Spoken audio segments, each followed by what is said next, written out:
প্রিয় দর্শক, কেমন আছেন? আনন্দ প্লেস কুকিং চ্যানেলে আপনাদের স্বাগত। আজকে একটা ছোট্ট রেসিপি নিয়ে হাজির হয়েছি আপনাদের সামনে। রেসিপিটা হচ্ছে কারকলের ফুল। দেখতে থাকুন, সাথে থাকুন। কারকলের ফুলের জন্য আমি কি নিয়েছি দেখুন। কারকল, কাঁচা লঙ্কা, চালের গুঁড়া, বেসন, নারকেল কুচা, নারকেল কুড়া আর কি, কালি জিরা, চিনি সামান্য, সর্ষ, সাদা তেল।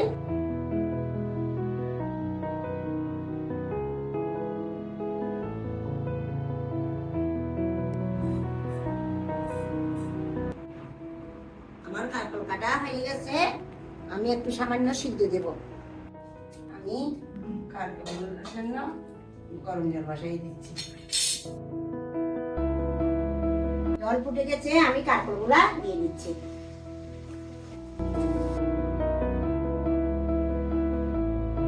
সামান্য লবণ দিয়ে দিচ্ছি। কারকলগুলা সিদ্ধ হোক, আমি মশলাগুলা বেটে নিই।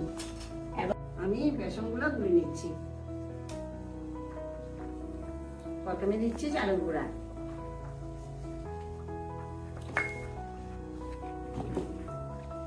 দিয়ে দিচ্ছি বেসন,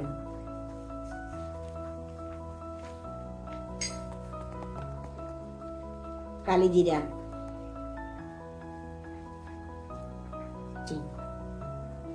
চিনি দিচ্ছি, সামান্য লবণ দিচ্ছি পরিমাণ মতো,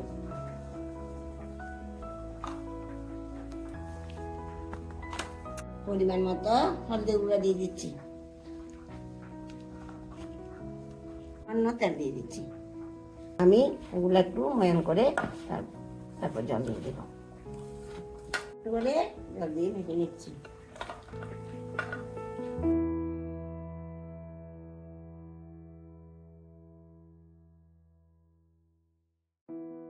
কিছুক্ষণের জন্য রেখে দিচ্ছি। এখন আমি বাটনাগুলো বেটে নিচ্ছি। সেগুলো আগে বেটে নিচ্ছি, এগুলা ধোয়া আছে আগে। লঙ্কাগুলো দিয়ে দিচ্ছি সর্ষের সাথে।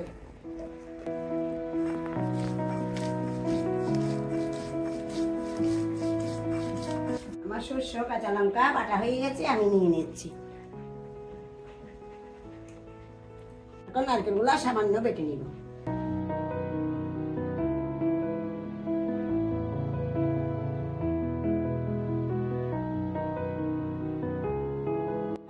এর সাথে পেঁয়াজ রসুন দিতে পারেন, কিন্তু আমি দিই নাই, আমি নিরামিষ মতো করতেছি। আমি নারকেল বাটা হয়ে গেছে, নিয়ে নিচ্ছি। আমার কারকল সিদ্ধ হয়ে গেছে, নামিয়ে নিব।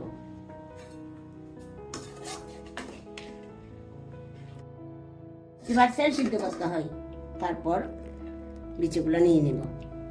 বীজগুলা নিয়ে নিচ্ছি।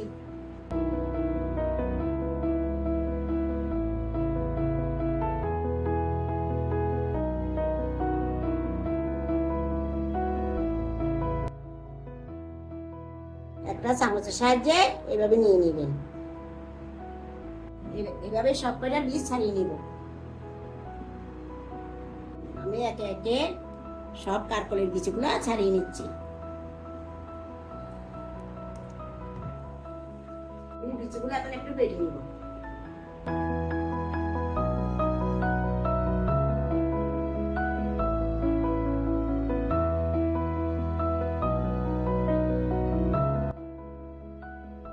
আমার বীজগুলো বাটা হয়ে গেছে, আমি তুলে নিচ্ছি।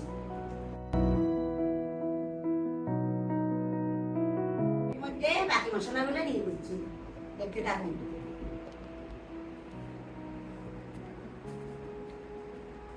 সামান্য হলুদ গুঁড়া,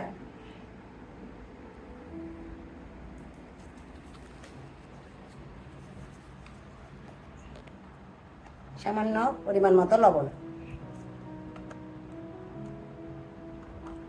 সামান্য ভাজা জিরার গুঁড়ি। আমি সবগুলো মেখে নিচ্ছি। আমি এখানে একটু সরষের তেল দিব, মধ্যে সরষের তেল দিয়ে দিচ্ছি।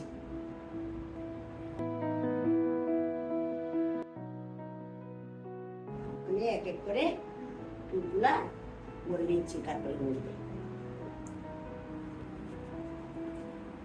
আপনারা এইভাবে করে খাবেন, খুব টেস্ট এগুলো খেতে। গরম গরম ভাত দিয়ে পরিবেশন করলে খুব স্বাদ।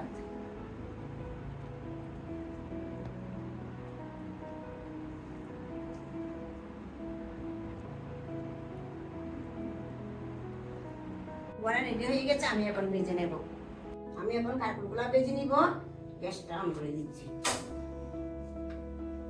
কড়াই গরম হয়ে গেছে, এখন আমি সাদা তেল দিয়ে দিচ্ছি।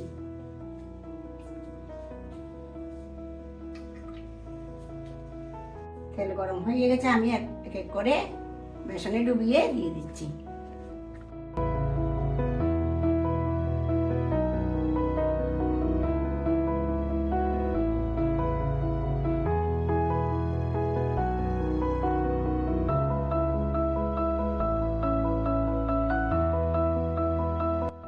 আমি আস্তে একটু কমিয়ে দিচ্ছি, এগুলো মিডিয়াম আঁচে ভাজতে হবে।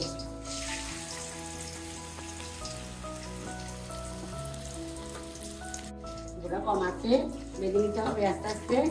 একটু ধৈর্য সময় লাগে, একটু ধৈর্য ধরে ভাজতে হয় এগুলা। বেশি বেশি জালে ভাজতে পারে না।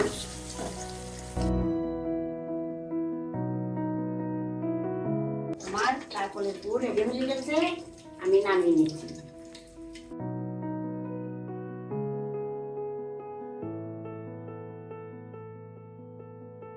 আমার কাঁকরোলের পুর রেডি হয়ে গেছে। কেমন হয়েছে রেসিপিটা আপনারা দেখে কমেন্ট করে বলবেন। এই রেসিপিটা কিন্তু গরম ভাতের সাথে পরিবেশন করলে খুব স্বাদ। আপনারা করে খাবেন। আনন্দের বেস্ট কুকিং চ্যানেলটি সাবস্ক্রাইব করবেন, এগুলো লাইক করবেন, কমেন্ট করবেন। ভালো থাকবেন, সুস্থ থাকবেন। আবার আগামীতে দেখা হবে।